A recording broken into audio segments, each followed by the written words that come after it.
modern day hippie commune, we have a tradition where the birthday boy has to wear the birthday hat. We all have to sing happy birthday. So, here we go, on 3. 1, 2, 3. Happy birthday to you. Happy birthday to you. Happy birthday, dear Ron. Happy birthday to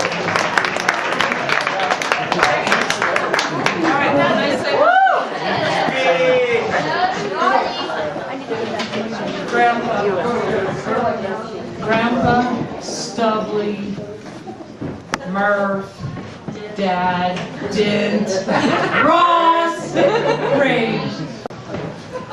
Congratulations, we're so proud to be here to celebrate this with you. And we did a little funny thing tonight where we didn't have a cake, but all these people have joined us in bringing pies. And so tonight we're having pie.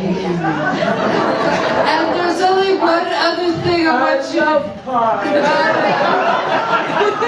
And Stubbly, there's one other thing I need you to know. I know your favorite kind of pie. Mary and Barry. Yes, you remember her well.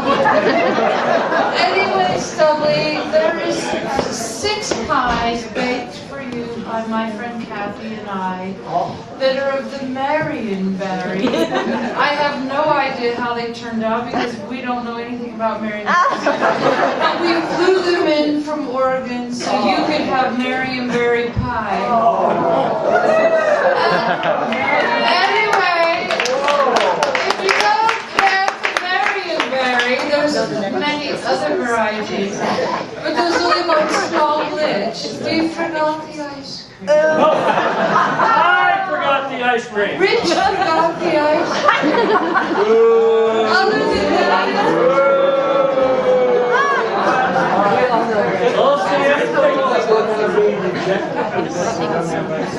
I don't know, but still, all these people are here to celebrate you. So we love you, Grandpa, Stubbly, Ross, Did, Murph, whoever the hell you are. We love you.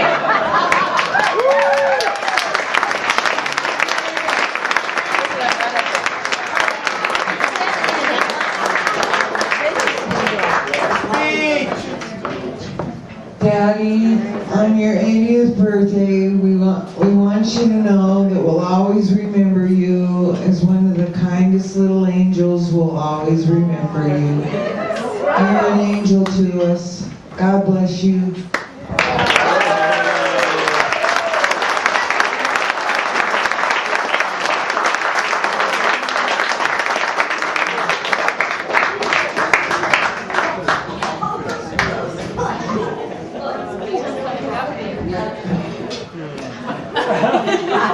You don't have to talk. You can talk later. I'm not going to talk. Not going to talk. Okay. Rachel. If he won't talk, I will. There'll be a bucket outside for the next political campaign. So now we're going to open up the mic for a little roast and toast for people to share whatever it is they want to share about this character and the 80 years that he's bestowed on us. So the mic's open, and if somebody doesn't volunteer, I'm going to start picking on people. So Jim, count on cousin Jim. And as usual, he comes prepared.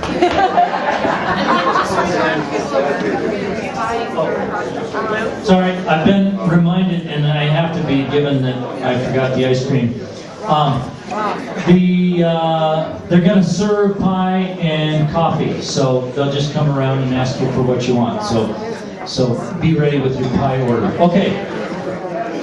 With no further ado, Cousin Jim.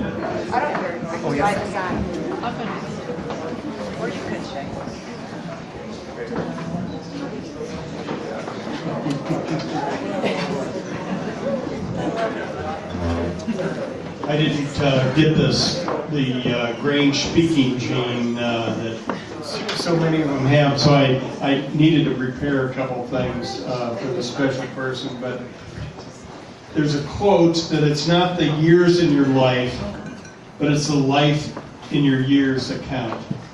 It's not the years in your life, but it's the life in your years that count.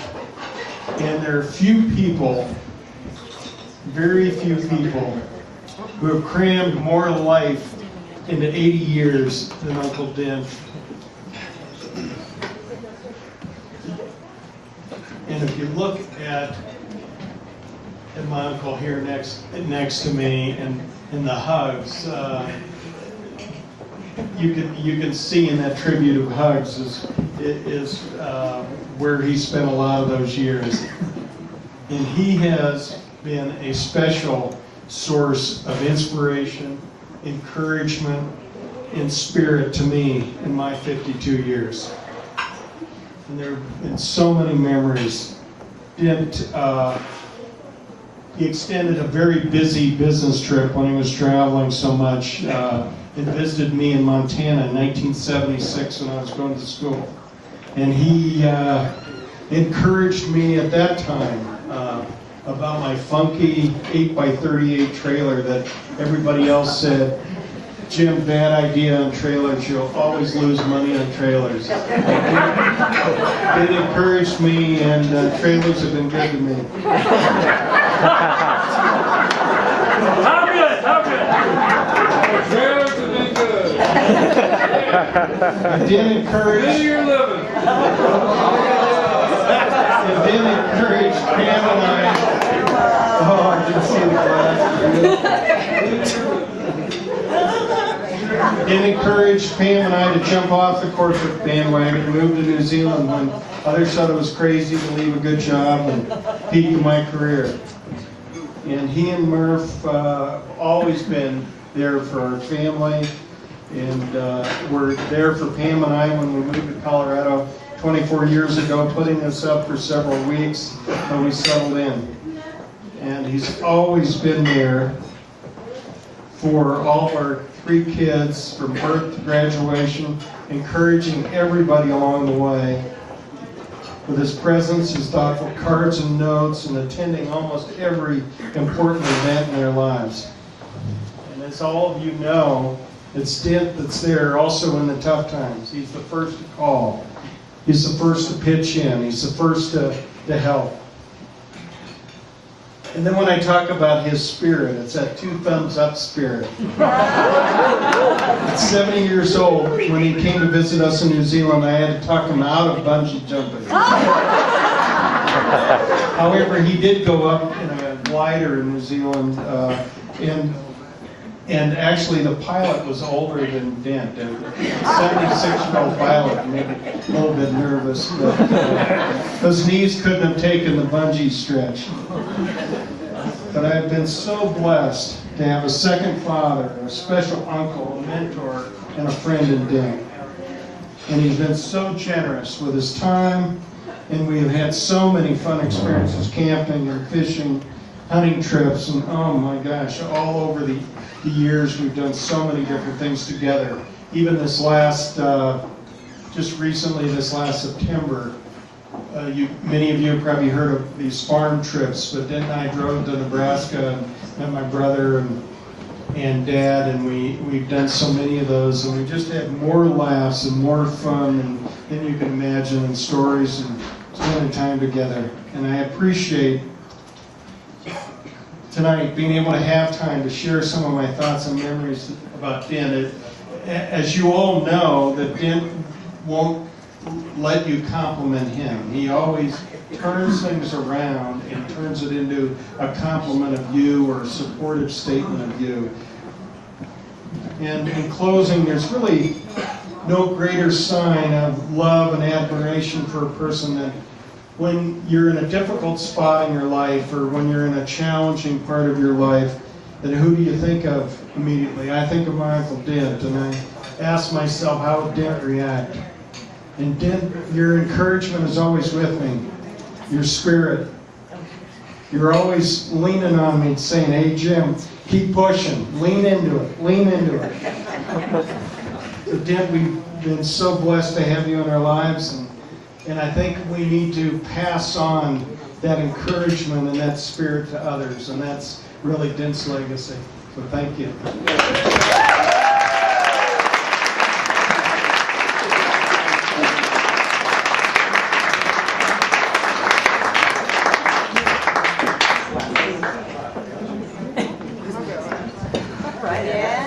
My daughter Etta. Hey, Etta. Ask if people can hear in the back. Can you guys hear me in the back? Okay. Julie. My name is Etta. I'm Jim and Pam's daughter and Uncle Dent's great niece. I am going to speak on behalf of me and Faye, my sister, and Kip, my brother, who is in Florida, and Matt, my boyfriend. But I'm first going to speak on behalf of my grandpa Snazzy, Bill Grange, Uncle Dent's brother. Unfortunately, Bill and Mary, or Grandma and Grandpa Snazzy, aren't able to be here, but they wrote this and they asked if we could speak for them. So, to you, Dent, from Woody. Oh, wait, you're Woody. I don't know, from Grandpa Snazzy. Okay. I remember so many things. I always enjoyed you, Dent, even though you were Mom's pet until Beth was born. We were always best friends in our school days and after. Remember when Dad discovered the rusty spot on the bedroom window screen? Coming home from the service, you met me at the depot, and without any questions about my service time, you said, "Someone stole our bicycle." Brother Dick said, "No one stole it. Dent sold it and spent the money on girls."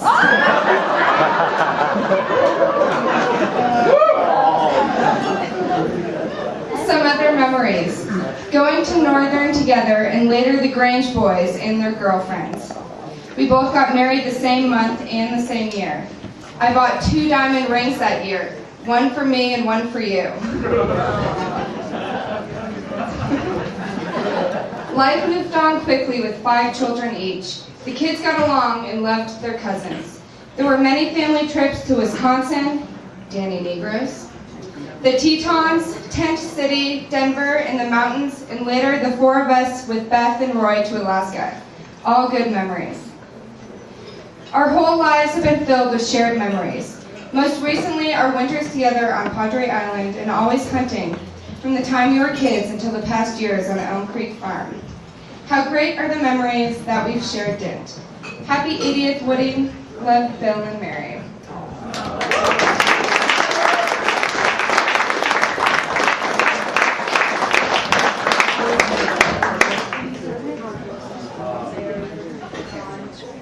All right, and on behalf of the Jim and Pam Grange clan, Dent has been unbelievably present throughout our lives. I'm the oldest of 3.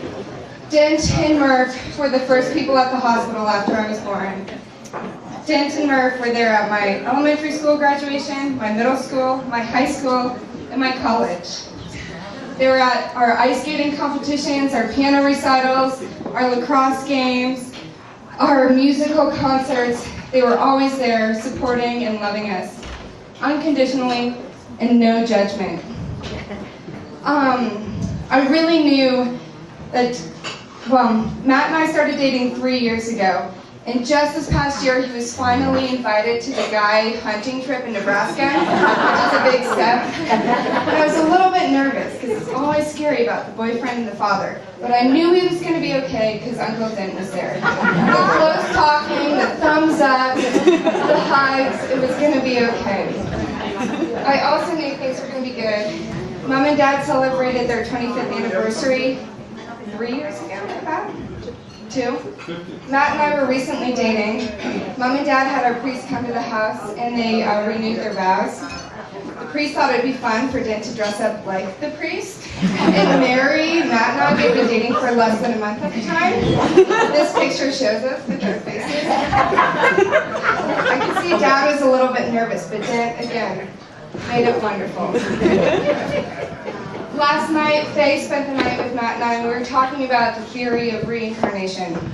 Regardless of how you feel about it, if it's real, Dent, he's got to figure it out. I've never met anybody like Dent. He loves unconditionally. He makes you feel so important, regardless of who you are. He asks questions with sincerity, and he just makes you feel so good. Not many people can do that. We love you so much. As a young adult, when I am trying to evaluate who I want to be and how I want to contribute, I think about you. And if I could sit here on my 80th birthday and have a room full of people that truly love and cherish me like we do you, my life would be a pure success. I love you so much.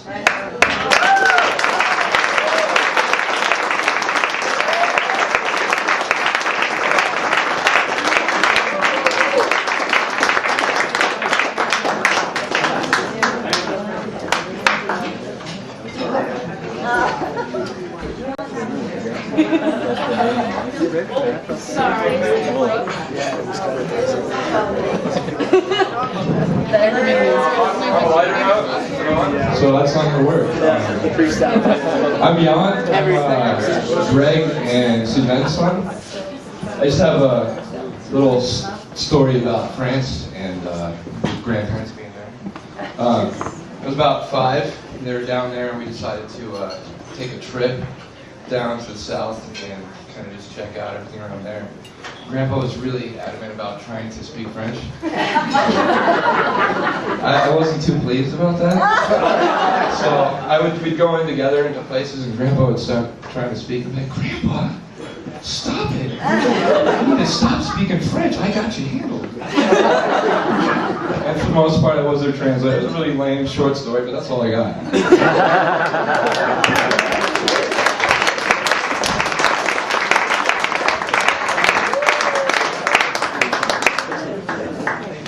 All right, I love this guy. If you have to say that, but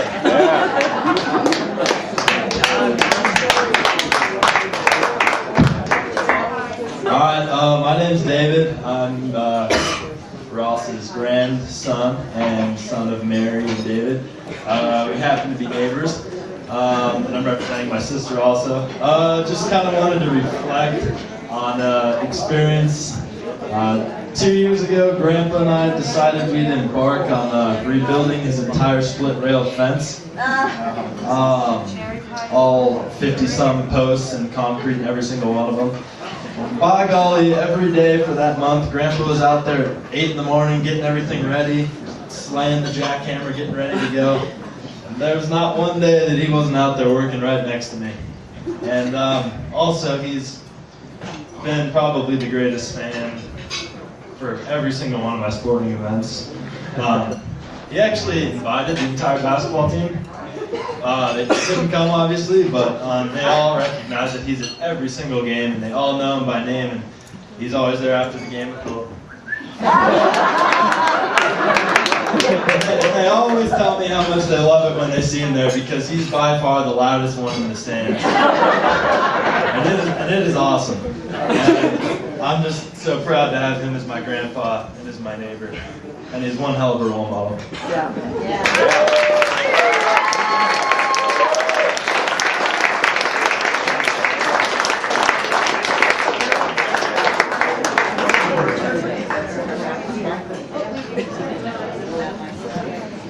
Mr. Hammer, lives up. Wait, don't forget. Never hear you.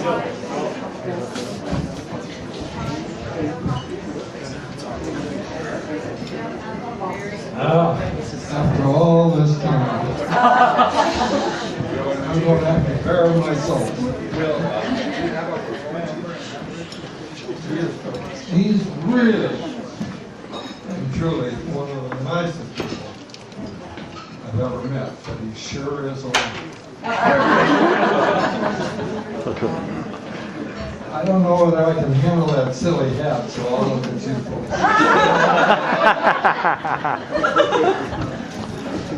I'm not going to bore you with all of the history involving his family and my family before he and I ever met.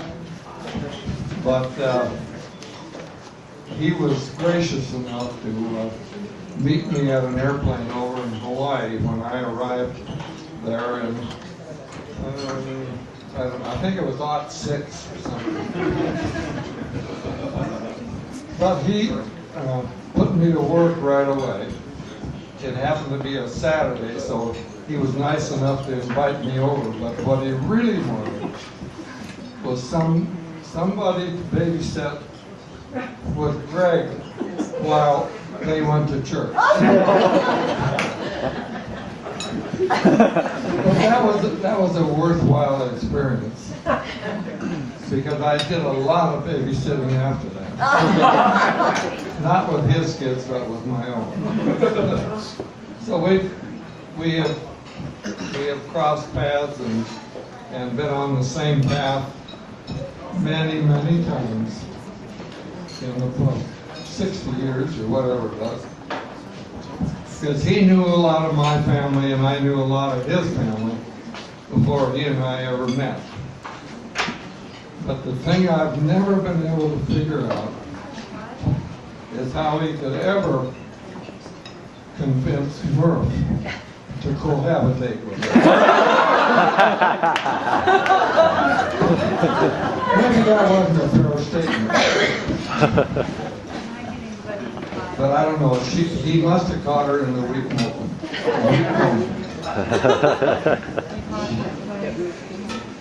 I can remember many occasions when he and I had a great time. I remember one time we were down in the Caribbean and on a sailboat, and the captain was nice enough to take the ladies ashore shopping and left us with the little old, well, it was supposed to be a small sailboat, but we found out that we handled it a lot better if the sail was down in the water and we were sitting on the bow. I don't know how that happened.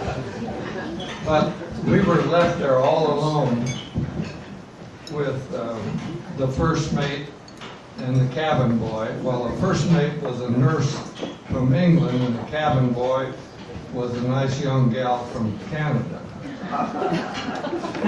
I had an awful time keeping him on the straight and narrow. I won't go into some of the serious events that we participated in, but he's been a great companion, a great friend. He helped me an awful lot with my business. He was a great advisor. And we're still having fun.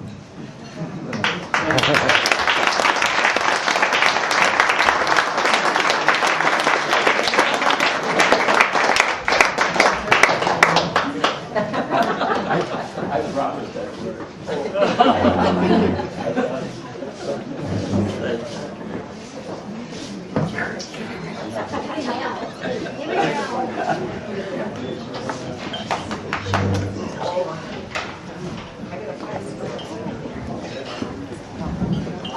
I'm Denny's sister Beth, and I'm the one that kind of replaced him.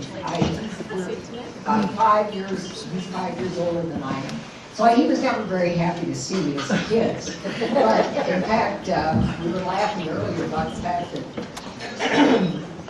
he and Bill, who was 6 years older than I was, they told me that I was adopted. And I wasn't very old at the time, but I said, why would anyone have 8 kids and adopt a 9? Come on, you guys. This can't be right.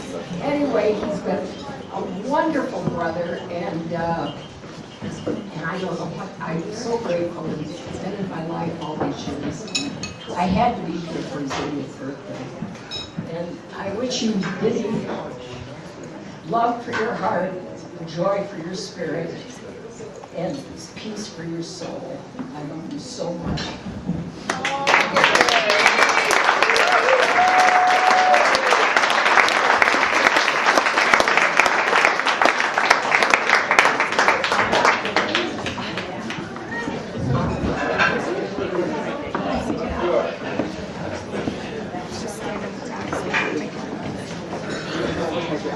All right, if you don't volunteer, I'm going to pick on you. I'll volunteer, Randy. Oh, look at him. Hey, hey. Roscoe. Hi, everybody. I'm Ross, second son. Speak up, Roscoe. 5 children, I'm next to last. And you know, I'm just, one of the things, there's been so many things said, and many more wonderful things can be said. And I don't have anything really prepared, but kind of in just preparing for today, talking with Mom and Dad and other people about all the people that are coming. So I know a lot of you, probably half of you, and many of who I don't know. And it's just amazing because even the group of people here is such an amazing, wonderful group of people here tonight. Just tremendous human beings in this room. And it's all, it's a reflection. It's all connected. It's all related to the fact that we all love Dad. We all love Ross. We all love Din. And it's just a powerful, very wonderful feeling to be able to come back here and to be a part of this. And really, really grateful to all of you for coming and just really in the celebration here together of not just Dad's 80th birthday, but a celebration of really what is life, what is love, what is important. So anyway, thank you and happy birthday, Dad. You really, really, it's such a wonderful time.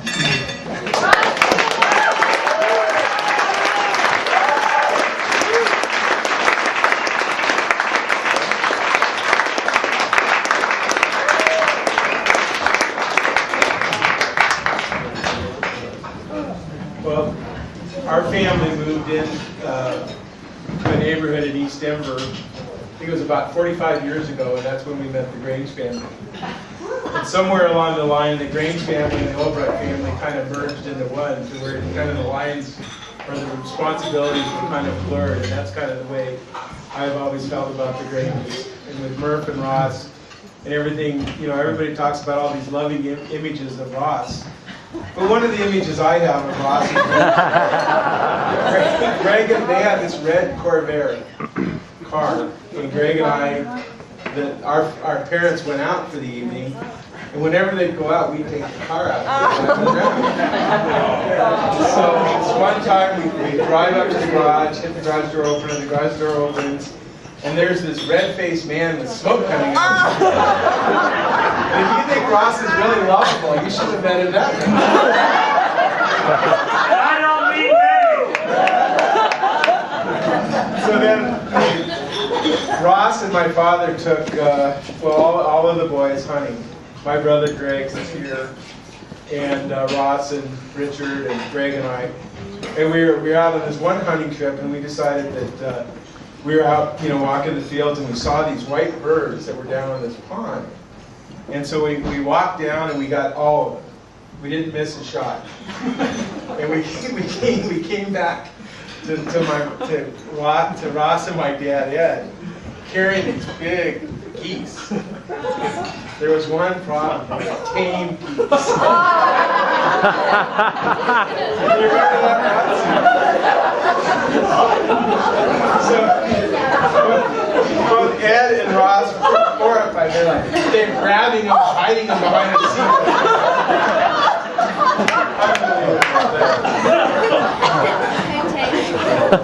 You go through life, and the thing that's so special is that you find out that you're really lucky if you run into special people in your life. And Ross is one of those most special of all people.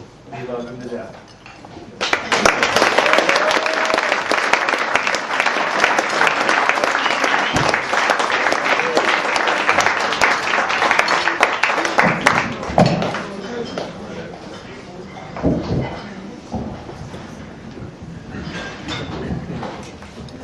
I'm Mike Spalding. I'm not part of the family. You've heard tonight about the warm side of Ross, the side of the family, the side of the love, the father and grandfather. I want to tell you a little bit about the other side of Ross. In 1975, I was working on a project in Mountain Valley, which required the support from Western Electric. And it was very strongly opposed by top management, but supported by intermediate management. And Ross could have gone to Safeway and gone with his management, but he didn't do that. He saw the truth in the project we were working on, and he said, I'll support it. And he did. And willing to put his career in order to do the right thing. And I've known that for 33 years, and it's deep in my heart. 10 years later, we enjoyed the most fantastic vacation with Ross and Murph on a sailing trip in Greece, and that was the lighter side. But I celebrate both of those with a man you all know and love, Ross. Thank you.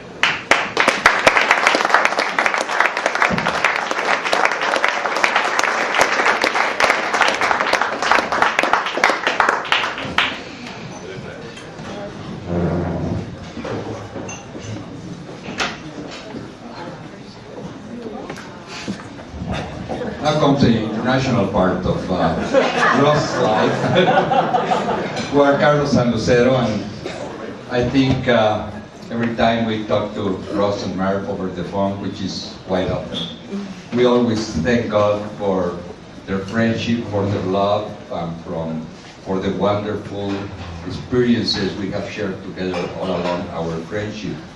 We met more than 25 years ago through a beautiful person, Ruth Lewin, our spiritual mentor. And since then we have had a wonderful time together. And especially we have shared a lot of adventures. That's what we call our adventure companion. We have traveled through a lot of our Mexican territory. Parts that I didn't even think about going to. But we have been in the Yucatan, and we have been diving in the underwater caves of Cancun, where I was the guide. And I got lost. And everybody got lost with a light. Yeah, I got the flashlight. To the northern part of Mexico, in a place which is called San Felipe. Have you ever heard of that town? No, me either. You know, I don't think it's even on the map, Mexican map. But one day, Ross called us and he says, "Hey, I have a property in San Felipe, beachfront property. You know, I want you guys to see it. You know." So we organized a trip and we went to San Felipe, which is in the northern part of Baja California, in the Gulf of Cortez. And we got there, and it was a very nice place. And in the afternoon, when we got there, we walked along the beach, and the ocean was there. It was beautiful. And we went to dinner, and then we went to bed, and we heard the coyotes sing all night, you know, displaying desert. And the next morning we got our bathing suits on and we were going to dive into the ocean, and the ocean wasn't there anymore. It was gone, completely gone. And the week we were there, never came back. Never came back. That didn't matter. With Merv, who we consider our dear angel in our lives, and with the good humor of Ross, we didn't care. We had a wonderful vacation. We spent the time walking on the empty beach, thinking of trash, you know, beer cans, Corona cans, and all that. We had fun that way. And this is the kind of adventure we have always had in Oaxaca, in central Mexico. But you know, the best part of it, the most wonderful part of it is that Ross and Merv and our family and his family, their family, we always share this unconditional love. And we know that they have golden hearts and their feelings are always there. And as much as we have spent a lot of good times with them, we have always shared our hard times, and they have always been there for us. And I want to thank them for giving us this opportunity to share with you this wonderful moment, Ross and Merv. And we love you from the deep of our hearts and from our children, our grandchildren. You get all our love tonight. Thank you.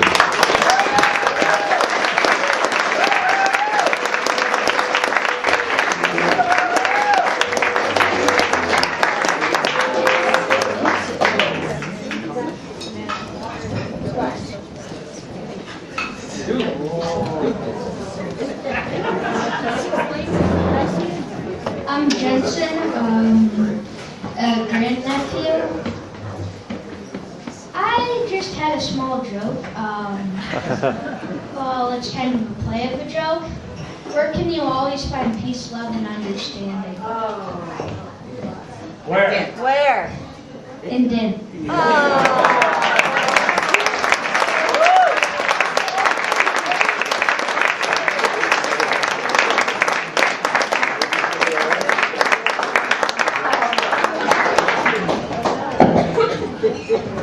Go for it, man.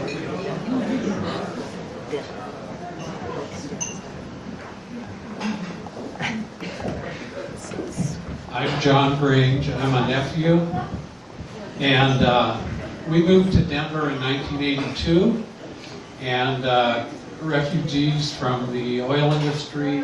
Well, no, we weren't refugees then, but we were with an oil company at the time, and Dan Murph welcomed us to Colorado and were very helpful for us as we came here. We had a son born a couple of years later, and he was pretty big. He was 10 pounds and 15 ounces. And when Dan Murph came to the hospital, they brought a Big Mac.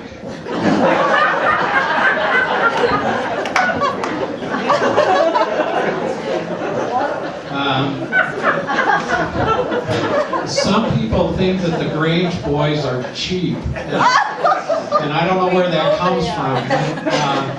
When Dick still worked downtown, we used to get together for lunch once in a while. And I don't know who picked the place, but we always ended up at McDonald's. The one on the 16th Street Mall, and the only table we could get was back by the bathroom, where it smelled a little funny.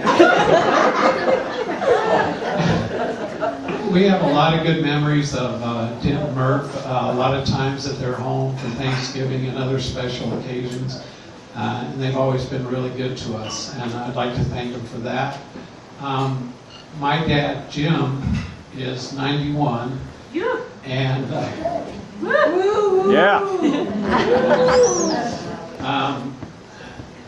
I really appreciate Dent for being so kind to my dad and caring towards him. The depression affected my dad pretty deeply. He's never quite got away from it, and Dent's always understood my dad really well and been very kind to him and understood the difficult circumstances that were a part of my dad's childhood. And on behalf of my dad, I'd like to express thanks and gratitude for the kindness and tenderness that he's shown to my dad and for his circumstances. Thanks a lot, Dan.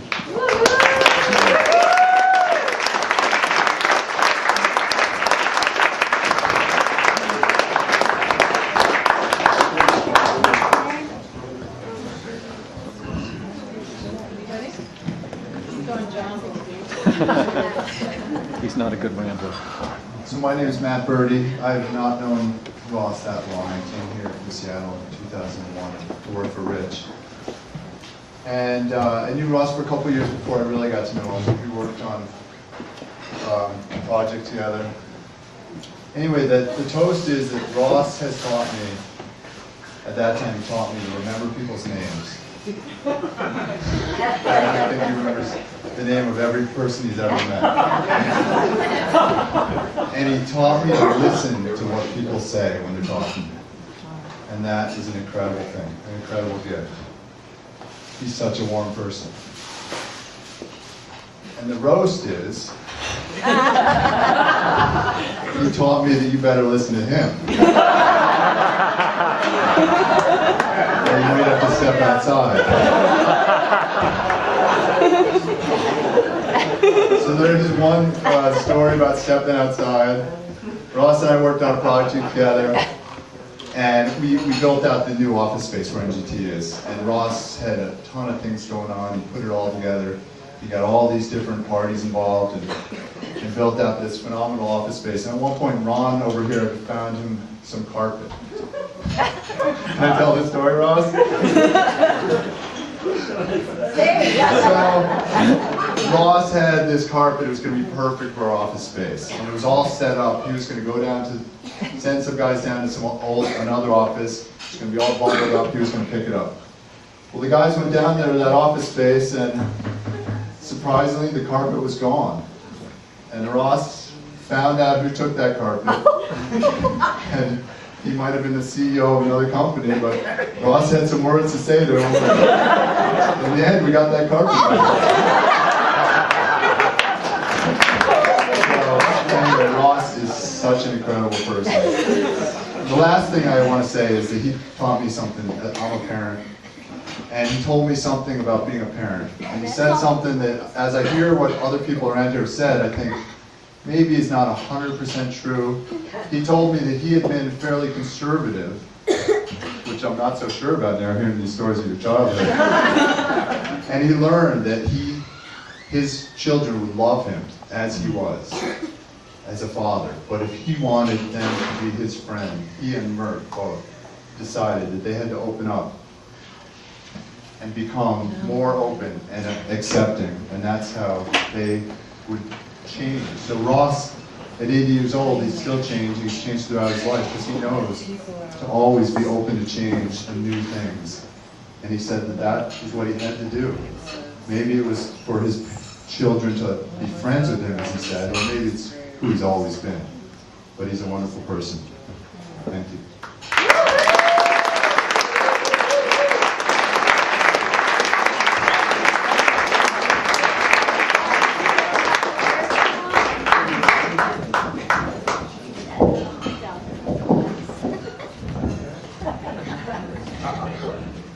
So as a number of you know, I have been asking friends and family for an adjective. Gregarious, ebullient, fire in your belly, fun, amazing, big-hearted, great essence, artistic, happy, warm, joyful, the most loving heart of all the parents at the open school. Intelligente, help me out. Intelligente. Thank you, Dylan. Full of spirit, kind, beautiful smile, warm, animated, erasable, always says his prayers. Super fun, nice, generous, effervescent, energetic, sexy. Would you like to raise your hand? Who said that?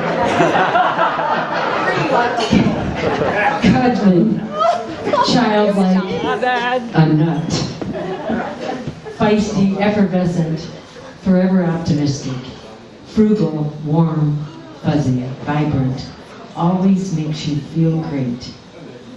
A real character, peppy, full of energy, awesome, harmonious, most hilarious laugh.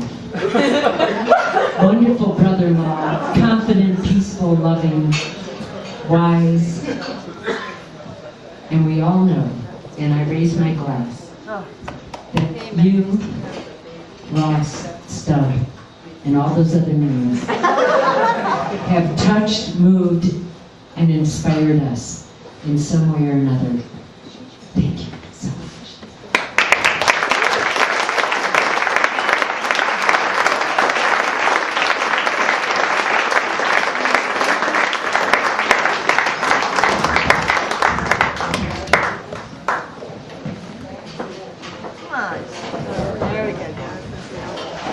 I wish I'd taken the time like my cousin Jim and written something down. I'm Chris Earhart Coleman, and I'm one of the older Range cousins. I live in Rapid City, South Dakota, but I grew up in Portland. And one of my first memories was, I believe, when you were on your way to Hawaii and Holly and Greg were babies. And you showed up in Portland, and they were in pajamas with feet. So that's how long ago that was. And that memory of this amazing, beautiful family. And for those of you who don't know, we do a reunion every 3 years, maybe every 2 years, and it's gotten as big as many over 100 and as small as maybe 75. But I have friends who I've known for 40 years who've always said, I want to join the Grange family. I want to go to your reunions. And this is an example of that. This is another reunion. This is the Grange family expanded. One other thing I wanted to mention was one of the first reunions was in 1959, or I think it was the first one, when we were down at the beach in Oregon. And I remember Murph standing at the kitchen sink washing dishes, and all these little kids running around, and Grandma Pootie was still alive, and she was singing. And for those of you who've never heard my aunt sing, I mean, it's remarkable.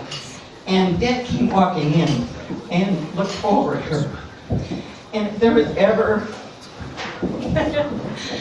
I mean, if that's what love is, and has continued for all these years, the marriage that these two people have had is such a tribute to what it can be. And I'm just so proud to be part of this family. And I love you very much.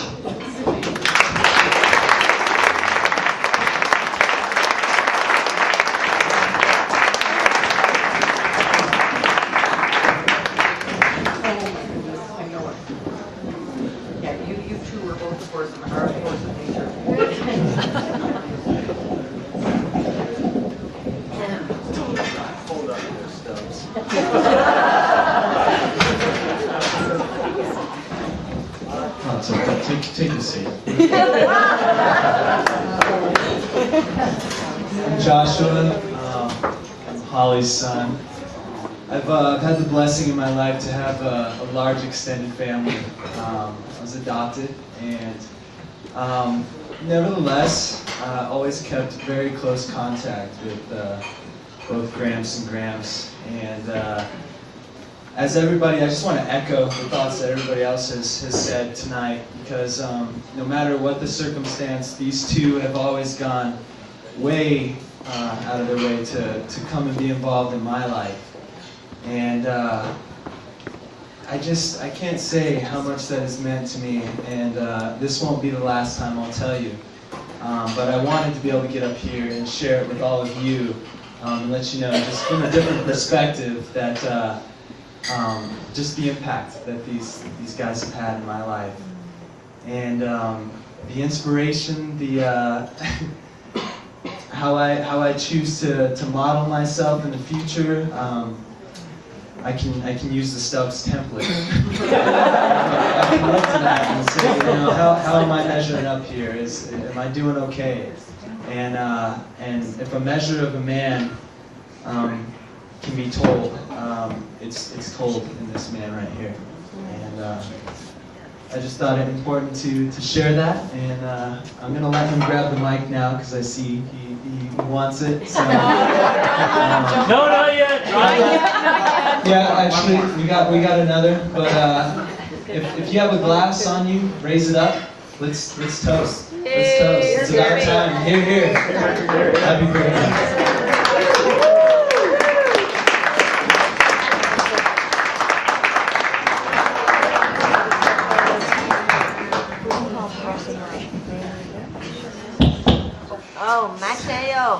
I'm Matthew. I'm his grandson, Ross's grandson.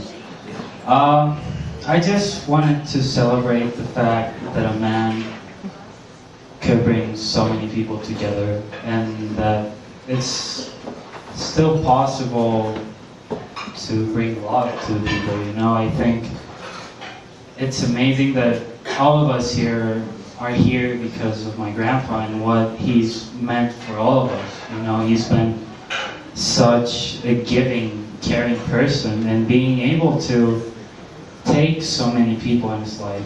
You know, so many of us, or not, maybe not us, but you know, people in general don't share anymore, don't love anymore, don't care anymore, don't have that necessity of giving.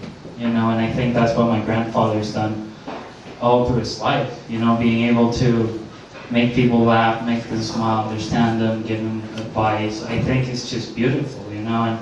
And this for me is something worth being in a book. You almost don't see this anymore. People that have a legacy, that you're able to talk about them and tell stories and be able to share with so many other people about him, about what he's meant to us. So basically that's it. I just wanted to celebrate that such a beautiful thing is possible.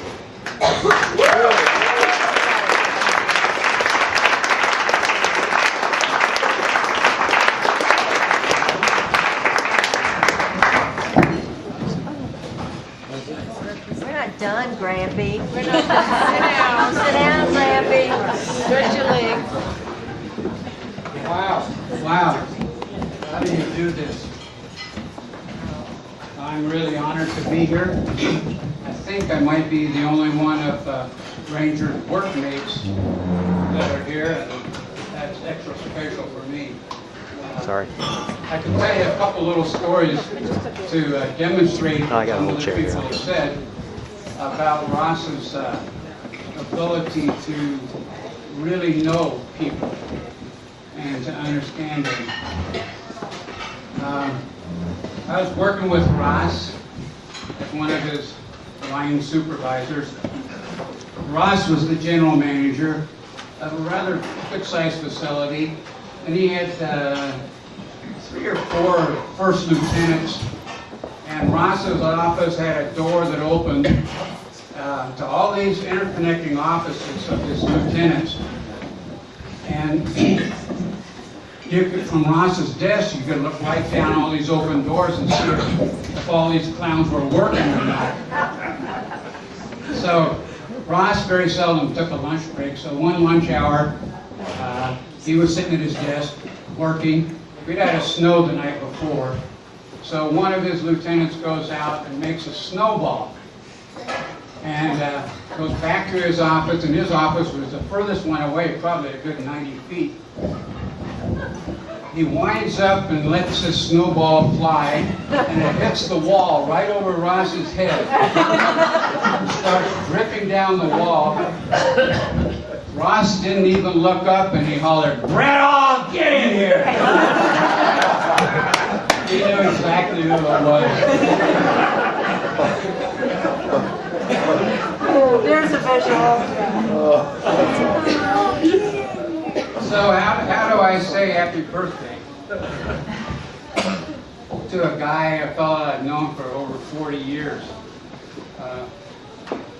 He's a guy that impressed me the first time I saw him. Come charging down the main shop aisle of our Western Electric facility. The dress of the day for general managers would have been a suit coat and buttoned up, and not this guy. He's charging down the aisle. He's got his sleeves rolled up.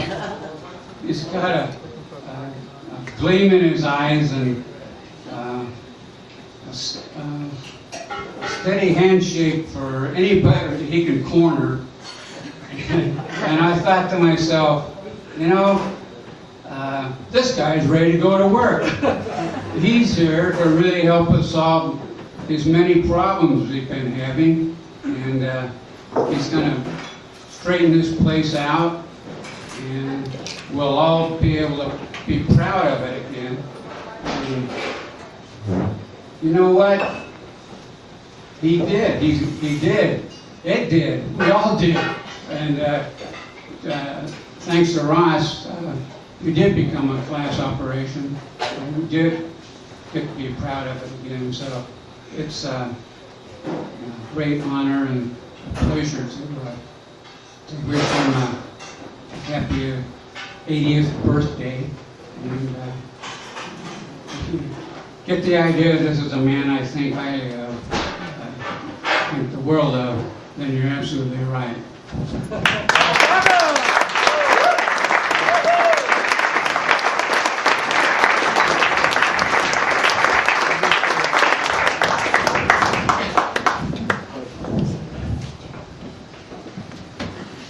Well, I can take us back 77 years. My dad, Rich Hurdle, and Dent were best pals back in the little hip town of Woolbridge, South Dakota. And, you know, it was kind of a mystery back then, you know, who was the most handsome. And, you know, I wanted to take a poll, but you know how those polls go, so I won't go there. So I just summed up to, Dent, you're still here, so you win. And the thing I'm so thankful for, thank God, that it wasn't until after my dad passed away that I was able to meet Dent and some of his family, and I'm just so thankful. I love Dent and my dad too.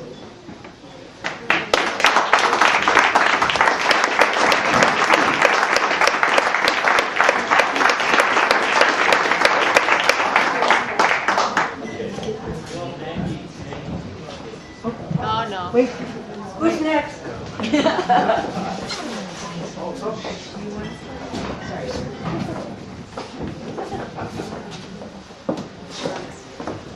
Hello, my name is Linda Borswick, and I'm one of those people from that really weird village. Hippie commune. Hippie commune that Rich and Carlene live in. Which is where I got to meet this young gentleman here. And I have to admit, I'm the one that called him sexy.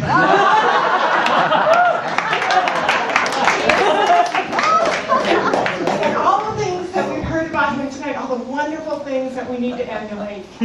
I'm one of those that agrees with all that. But I have to tell you the things not to emulate about this wonderful guy here. Do not be the first person in the pool doing a cannonball.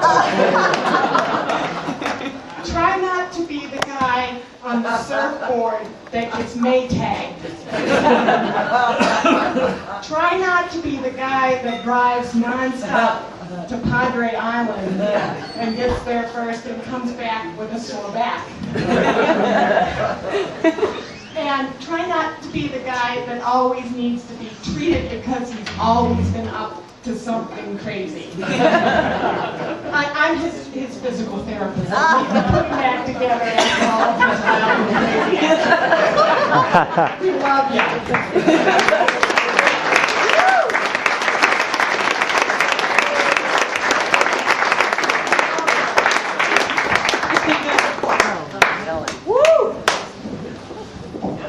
Hello, well, my name's Dylan. I'm Rich and Carlene's son. And I guess there's so many stories that I could tell about Grampy and stuff, but I think I'm gonna stick with two. Okay. So, all right. Remember in it was either Puerto Vallarta. Remember the water park? Remember the really steep slides? How we used to race down them? We just went flying down those things. Come on. Oh, okay. There was also toilet bowl, right? Everybody's parked. Okay, so it's like just like a water slide that goes into like a bowl and you just spin around and drop into the water like a toilet. Funny name, huh? I forget how this goes. It was, I think, my dad told. That was the first thing. Okay. All right. Well, my dad, I wanted to go down the toilet bowl, right? So my dad's like, okay, let me try it first. And he goes down it, and he's standing like, don't sing Dylan, don't sing Dylan. And there I go, you know, shoot out. Really cool. And after that, I'm like, ooh, that was really cool. And then here he comes. That was a while ago. I don't know. How long ago was that? 7 years. You know, like, here comes a 73-year-old man on the toilet bowl.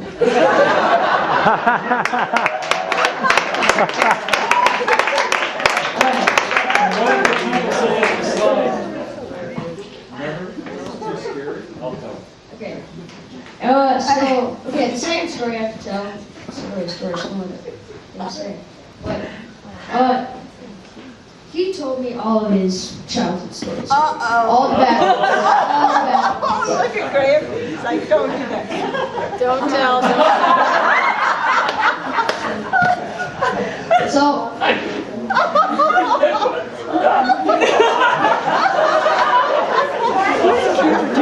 yeah, you gotta love him. So, okay, I go home after he tells me all of these stories, right?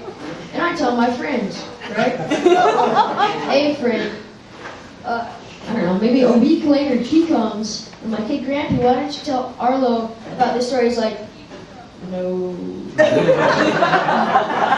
You didn't tell him, did you? Yeah, I did tell him. I'm like, no. I don't know. It's just a few reflections, and I just want to say, Grampy, I love you, and happy birthday.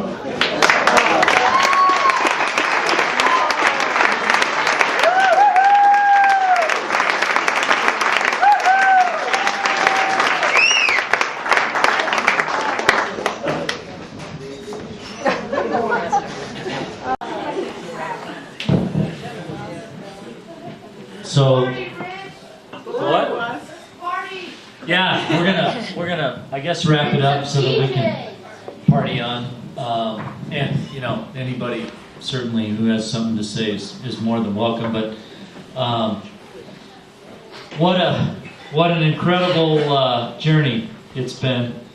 This guy and I have been kicking around together for a long time and working together. And doing things together for a long, long time, and it's been an amazing experience and an absolute gift to be able to share that with my dad. It's been just something else, and it's been all over the map. There was a time when we first started working together where we would have to. We were actually very civilized about it. We would actually leave the office, go to a park, and yell at each other so that the employees wouldn't get affected by us screaming and yelling and so on. And of course, both of us have such a mild personality that, you know, there was really never any issues. But to you know, to sum it all up. You know, this man has created some incredibly difficult, perhaps impossible shoes to fill. And, you know, and I guess I get to rely on, because I knew him when he was my age, and of course, he wasn't nearly as loving and as lightened and as graceful as he is now. So I thought that's like my best excuse, right? Because you know, he's definitely the measuring stick, and I remember how he was, and you know, and I heard "I don't mean maybe" more than once. In fact, even Max over there has heard that a few times. You know, the guy never, you know, would never lift a hand, but he could scare the living shit out of you just with the way he would talk. And definitely, you know, you'd be quaking in your boots. But there's a Ralph Waldo Emerson poem that my wife had framed, and my wife Carlene had framed and given to me, and it's a poem that I always have near me on my wall, and and I can't recite it verbatim, but basically the gist of it is to be known, to be loved, to love, to live the world, to leave the world a better place, is to have succeeded in life. And there isn't anyone that I can think of in the world that I know that has fulfilled that promise more than my father. And you have truly, you have lived, you have loved, you have definitely left the world a much greater place than when you arrived. And to earn the love and respect of the people that know you is all that we have, and it's all that we get to take with us. And there isn't anyone that I know that's done a better job than that than my father. And for that, I could never thank you enough. So.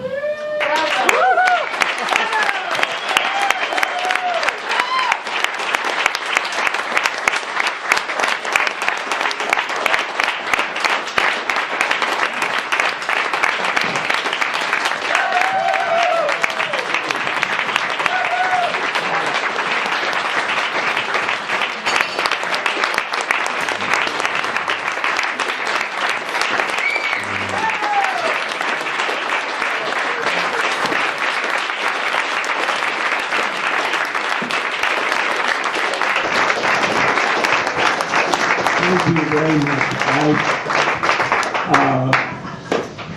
You know, this is my first wife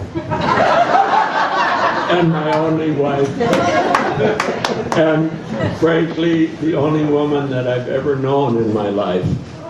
And I have learned more from Murph about life, about living, and about love than from everyone else combined. I just have to say that. She has been the stabilizing influence in my life and has brought all of those things to me. And for that, I'll always be grateful. And it's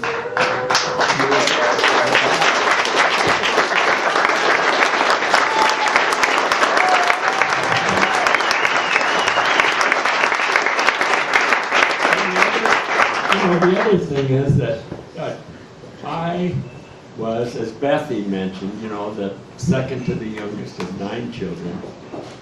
And our parents were incredibly wonderful people. I mean, we were blessed. If I had turned out to be not so hot, I had no excuse. It's true, because we got everything that we needed from our parents. They were, our mother and our father were just wonderful, wonderful people. They're not perfect, but they were wonderful, and they were so good. And they taught us so many lessons. One of the things that my mother used to say was, now you kids love each other, and you look out for each other, and you take care of each other, because that's a really important thing. And you know, when you think about it, frankly, the family is all of us. That's what it's about. That's what we're supposed to be doing. That's why we're here.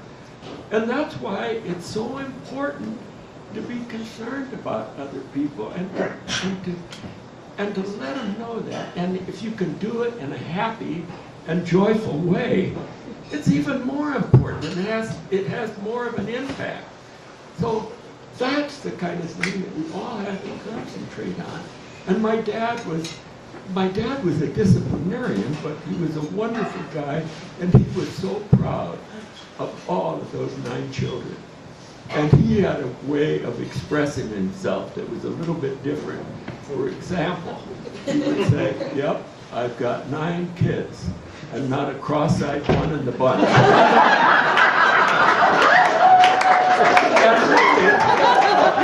That might sound kind of strange, but what he meant by that, his kids and his eyes were quite perfect. And the only time that you got in trouble with him was if you were in any way to bring disgrace to the family.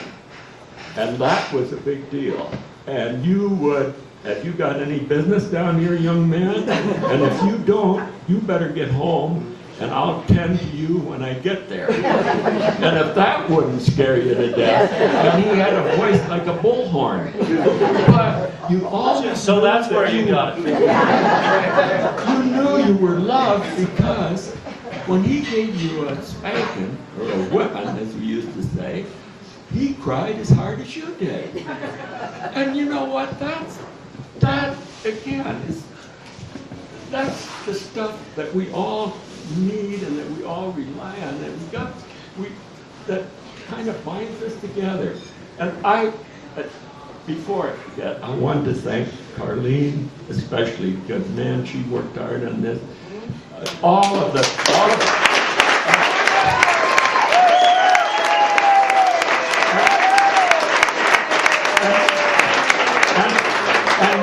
and a lot of other, I mean, Shay came, Carlene, I'm a little bit, I wanted to get a list of the people and read their names, but I don't have it, so I just have to say, God bless you for, for putting this together, because it took a lot of time and a lot of effort to make this happen. Did we have some fun planning it? Did we have a little bit of fun planning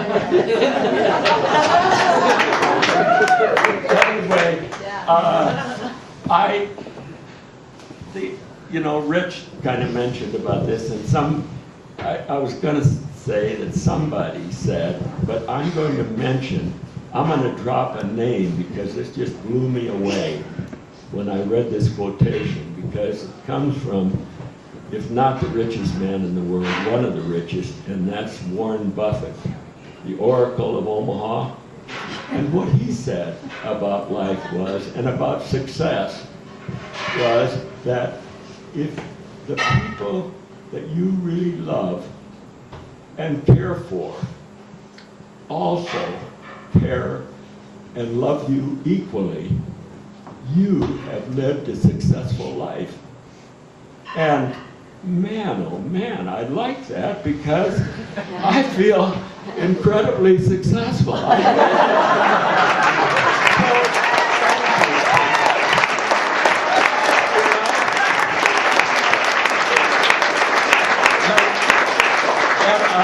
I can say it unequivocally in front of God and everyone else.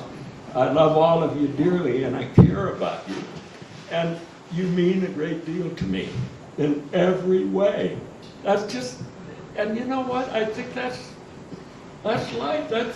That's it. There isn't any more. And it's all based on love.